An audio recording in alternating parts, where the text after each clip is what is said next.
Bon, donc alors la première étape à faire lors d'un montage, c'est la numérisation. Ça, dans le fond, c'est là qu'on capture tout ce qu'on a tourné, que ce soit sur mini DV, sur mémoire flash ou autre.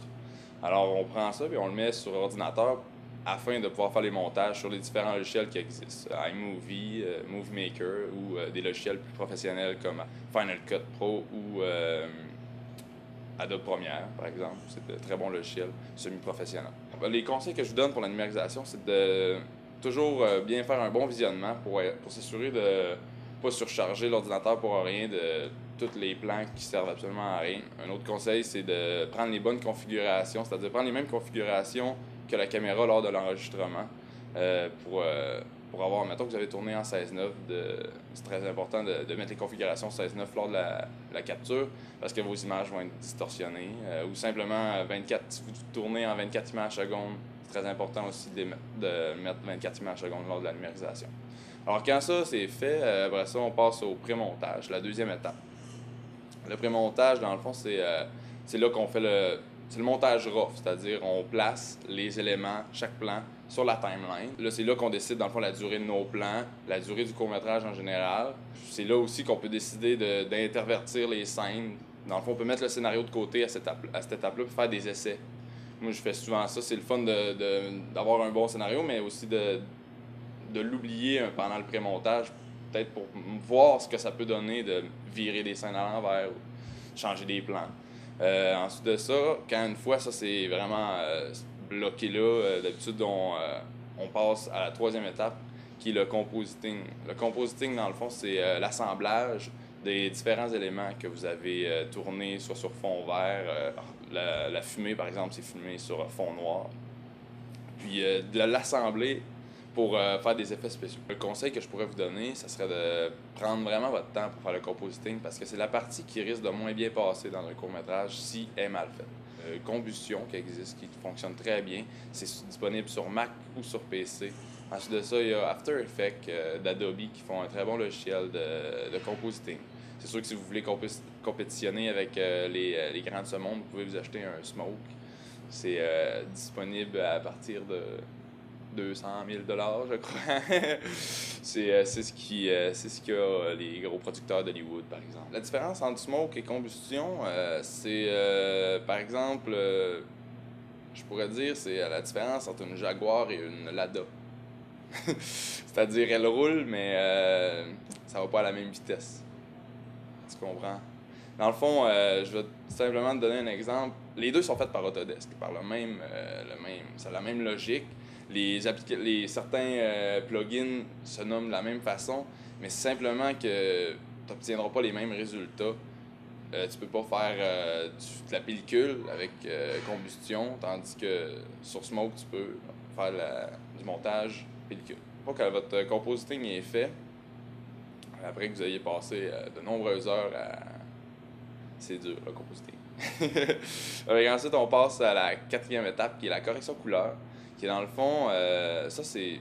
On prend tous nos shots, ceux qu'on a fait du compositing et ceux qui n'avaient pas besoin. On les prend, puis on les... D'habitude, la correction couleur, c'est surtout pour enlever les mauvais white balance, les erreurs du directeur photo, par exemple, s'il y a eu mauvais éclairage de fait. Souvent, on peut compenser. Euh, Ça, c'est la première job d'une correction couleur. Ensuite de ça, on peut aussi en profiter pour faire un look. C'est souvent utilisé pour si on décide de changer le look d'une émission, d'un court-métrage, mettons. Là, c'était plus précis dans le court-métrage. Si tu décides, par exemple, d'être en noir et blanc ou en sépia, là, ça, c'est les bases, c'est les plus simples, mais aussi tout simplement changer les contrastes, mettre ça bleuté, avoir un effet métal. Il y a beaucoup d'émissions qu'on voit qui ont un gros color correct de fait dessus. C'est de plus en plus à la mode. Ensuite de ça, après le color correct, ben, c'est la dernière étape qui est l'export. C'est là qu'il faut que tu prennes ce que tu as filmé, que tu as travaillé dessus pendant genre 100 heures ou plus. Puis là, il faut que tu te dises, c'est là que ça va être payant. Si tu fais un mauvais export, tout ton travail va être mis à la poubelle. Donc c'est là qu'il faut mettre le plus de temps. Moi, je vous conseille tout simplement d'avoir suivi la règle de suivre les mêmes codecs tout le long, les mêmes encodages. Puis à la fin, de tomber, tout dépendant si vous finalisez en DVD, ça va tomber en MPEG 2. Remettre votre court-métrage sur mini-DV aussi. Les deux sont vraiment l'équivalent, mais je crois que mini-DV a quand même tu gardes une meilleure qualité, parce que MPEG 2, c'était quand même assez compressé. Si c'est projeté ou si ça passe à la télévision, de faire des tests. C'est vraiment important de vérifier si ton export, c'est pas le même. Bien souvent, si c'est un projecteur, les couleurs sortiront pas de la même façon que si c'est sur une télé. Puis souvent, les télévisions sont jamais standardisées, c'est-à-dire une télé à l'autre, les couleurs sont pas pareilles. Donc, je vous conseille fortement de faire beaucoup de visionnement, de ne pas avoir peur de retourner faire de la correction couleur. Ça m'est déjà arrivé de couper 50% de saturation de mes couleurs, tout simplement parce qu'à la télé, ça sortait beaucoup trop saturé, c'était épouvantable, mais j'avais déjà réduit, tu sais, je veux dire, faut pas avoir peur de... C'est là que c'est important, puis c'est là que c'est payant, parce que si votre projet que vous avez passé vraiment beaucoup de temps dessus est rendu, puis que vous êtes déçu du résultat ou que ça passe pas, regardez, vous êtes passé à côté d'une chance. Tandis que ça vaut peut-être la peine de mettre 2 heures de plus, retourner au color correct. Si c'est sur Internet que vous voulez diffuser votre court-métrage, c'est sûr que vous pouvez vous fier à l'écran de votre ordinateur, sinon en aucun cas vous ne devez vous fier à l'écran. Les couleurs sont pas du tout les mêmes que sur une télévision ou sur un projecteur.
Alors, pour résumer, dans le fond, l'étape du montage, ben, c'est 5 étapes principales. Alors, le premier, c'est la numérisation, c'est-à-dire de mettre ce que vous avez tourné sur ordinateur pour permettre de faire le montage. Ensuite de ça, ben, la deuxième étape, c'est le pré-montage. C'est là qu'on fait les essais, c'est là qu'on assemble le tout sur la timeline. Euh, c'est, c'est la partie la plus payante que je pourrais dire parce que c'est là que tu peux décider de...